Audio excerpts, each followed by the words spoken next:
안녕하세요. 김덕영 목사입니다. 코로나와 무더위로 힘들지만 주님의 말씀으로 하루를 시작해서 얼마나 감사한지 모르겠습니다. 오늘 하루도 하나님의 마음을 시원케 하는 저와 여러분들이 모두 되셨으면 좋겠습니다. 자, 오늘 우리가 나눌 말씀 이사야 57장 3절로 10절, 이사야 57장 3절로 10절입니다. 제가 읽겠습니다. 무당의 자식, 간음자와 음녀의 자식들아, 너희는 가까이 오라. 너희가 누구를 희롱하느냐? 누구를 향하여 입을 크게 벌리며 혀를 내미느냐? 너희는 폐역의 자식, 거짓의 후손이 아니냐?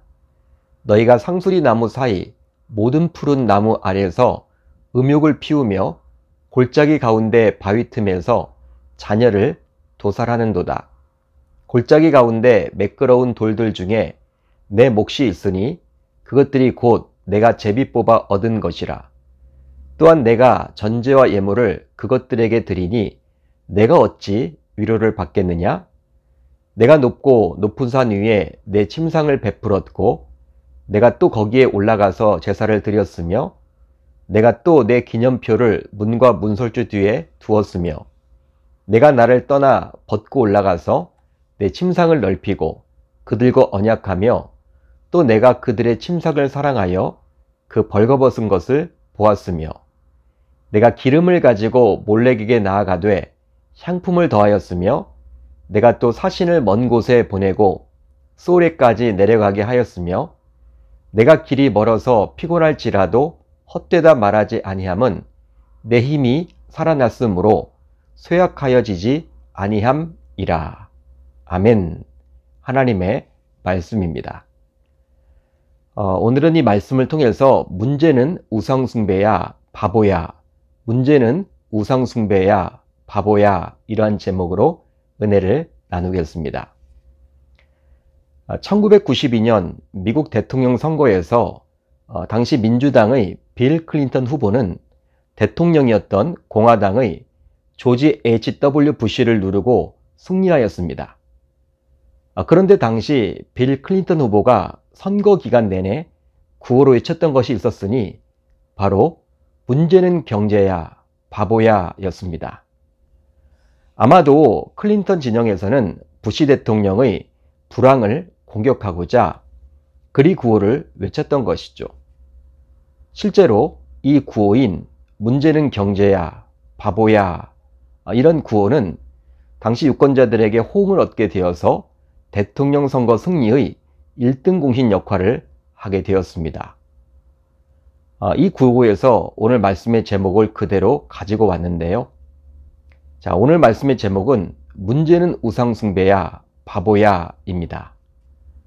바로 하나님을 믿는 우리 신자들에게 있어서 가장 큰 문제는 우상숭배이기 때문이죠. 이런 우상숭배로 인해서 우리는 하나님을 잊고 지낼 때가 너무나도 많습니다. 결과적으로 당시 부시 정권이 경제를 챙기지 못했기에 현직 대통령의 프리미엄을 누리지 못하고 대통령 선거에서 지고 만 것처럼 하나님의 백성이요, 하나님의 자녀인 우리들도 우상을 숭배하게 되므로 하나님의 백성과 자녀로서 승리하지 못하는 경우가 생기는 것입니다. 그만큼 우상숭배는 떨쳐내기가 참 쉽지 않죠. 실제로 오늘 본문을 보게 되면 포로 생활에서 돌아왔음에도 불구하고 유다 백성들은 여전히 우상숭배를 하고 있기에 하나님께서는 만연한 우상숭배에 대해서 신랄하게 고발하고 있습니다. 이방 나라인 바벨론에 포로로 끌려간 이유가 바로 당시 우상숭배였음에도 불구하고 포로로서 그렇게 혹독한 시간을 보냈음에도 불구하고 다시금 우상을 숭배하는 유다 백성들을 보면서 우상숭배는 참 끊어내기가 쉽지 않구나 생각해 볼 수 있죠. 이유가 있는데요. 이미 우상숭배에 중독이 되어 있었기 때문입니다. 그만큼 중독이 되면 우리의 이성적인 사고가 제대로 작동되지 못하게 되는 것이죠. 실제로 도박에 중독된 분들은 도박이 패가 망신의 길임을 잘 알기에 다음부터는 도박을 하지 않겠다라고 수십 번, 수백 번 다짐을 하지만 돈이 생기게 되면 이성적인 사고가 제대로 작동되지 않기에 심지어는 빚을 내서라도 도박을 하려 합니다. 이처럼 무서운 것이 바로 중독인데요. 우상숭배도 중독성이 있다라는 사실이에요. 그렇습니다. 어떻게 보면 처음에는 우상을 숭배하는 것이 호기심에서 시작을 하지만 조금 지나면 뗄 수 없는 중독의 단계에 이르게 되고 더 발전하게 되면 자포자기하면서 온갖 죄를 다 짓게 되는 것이죠. 이런 우상숭배를 했던 당시 유다 백성들에게 하나님께서는 이제 다음과 같이 표현해 주시는데요. 자, 오늘 말씀 3절을 볼까요? 이렇게 기록이 되어 있습니다. 무당의 자식, 간음자와 음녀의 자식들아, 너희는 가까이 오라. 하나님께서는 유다 백성들을 무당의 자식, 간음자와 음녀의 자식들로 표현해 줍니다. 이 표현을 보게 되면 다소 거친 표현이라 할 수 있는데요. 그렇다면 하나님께서는 어떻게 이런 거친, 과격한 표현을 사용하실 수 있을까요? 이렇게 강하게 표현한 것은 유다 백성들이 갈 때까지 갔다고 보았기 때문입니다. 즉 하나님이 보시기에도 이제 중독이 되어서 스스로의 힘만으로는 우상숭배에서 벗어날 수 없다라고 보았던 것이죠. 그러기에 하나님께서는 이런 중독성 우상숭배자들인 그들이 바로 회복되기 위해서는 하나님께로 돌아오는 방법밖에 없다라고 여겼습니다. 따라서 그들에게 가까이 오라, 가까이 오라 라고 말씀하셨던 것이죠. 그렇다면 당시 유다 백성들은 어느 정도로 우상숭배에 깊이 빠져 있었습니까? 오늘 말씀 4절로 10절을 보게 되면 자세히 기록이 되어 있는데요. 우선 5절을 볼까요? 너희가 상수리 나무 사이 모든 푸른 나무 아래에서 음욕을 피우며 골짜기 가운데 바위 틈에서 자녀를 도살하는도다. 당시 유다 백성들은 푸른 나무 아래에서 성행위를 했는데요. 이것을 통해서 알 수 있는 것은 우상숭배는 항상 쾌락, 즉 자기 만족과 관련이 있음을 알 수 있습니다. 또 그뿐만이 아니라 어떤 자는 바위 틈에서 자식을 죽여가면서 제물로 바치기까지 했었는데요. 즉 인신제사를 드렸습니다. 거기다가 6절을 보시면 돌을 골라서 숭배하는 일까지 저지르게 되었죠. 골짜기 가운데 매끄러운 돌들 중에 내 몫이 있으니 그것들이 곧 내가 제비 뽑아 얻은 것이라. 또한 내가 전제와 예물을 그것들에게 드리니 내가 어찌 위로를 받겠느냐. 더욱이 7절로 8절을 보시면 산당에 침상을 가져다 놓고 우상숭배와 음행을 저지르기까지 했습니다. 즉 하나님께서는 성전 중심의 삶을 살기 원하셨지만 백성들은 여전히 산당 중심의 삶을 살았던 것이죠. 쉽게 말하면 이미 성전에서 하나님께 제사를 드릴 수 있었음에도 불구하고 유다 백성들은 자신의 편리함에 취해서 그냥 근처 산당에 가서 제사를 드렸던 거예요. 바로 성전에서 제사를 드리려면 여러 율법 조항을 지키면서 드려야만 했기에 그것이 불편하다고 여겼기에 자신의 마음 가는 대로 산당에서 제사를 드렸던 것입니다. 그래서일까요? 성경을 보게 되면 하나님께서는 선하다고 인정을 했던 히스기야 왕, 그는 산당을 없애려고 그렇게 노력을 했죠.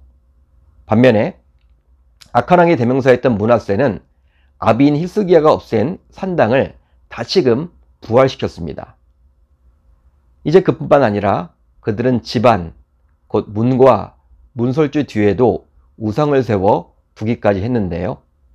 이것은 가정에서도 우상을 섬겼다라는 것을 의미하는 것이죠.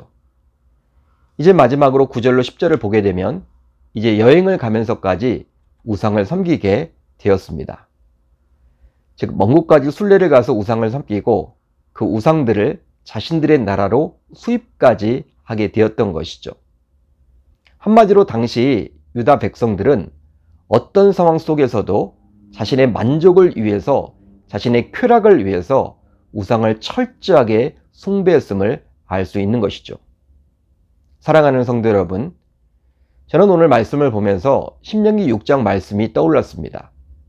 하나님께서는 자신의 자녀들에게 다음과 같이 말씀해 주셨는데요. 오늘 내가 내게 명하는 이 말씀을 너는 마음에 새기고 내 자녀에게 부지런히 가르치며 집에 앉았을 때에든지 길을 갈 때에든지 누워 있을 때에든지 일어날 때에든지 이 말씀을 강론할 것이며 너는 또 그것을 내 손목에 베어 기호를 삼으며 내 미간에 붙여 표로 삼고 또 내 집 문설주와 바깥문에 기록할지니라. 하나님께서는 자신의 자녀들이 어떤 상황 속에서도 어떤 처지 속에서도 어떤 환경 속에서도 하나님의 말씀만을 붙들고 살아가야 한다라고 말씀해 주셨습니다. 그런데 오늘 우리가 살펴본 이사야 57장의 말씀은 신명기 6장 말씀과 완전히 대치되는 말씀이라고 볼 수 있는 것이죠. 여러분, 이런 우상숭배를 했던 당시 유다 백성들을 바라보면서 우리와는 상관없는 일이라고 여겨서는 아니 될 줄로 믿습니다. 바로 어떤 상황 속에서도 하나님의 말씀을 가까이 하지 않으면 우리도 역시 우상숭배자가 될 수도 있기 때문이죠.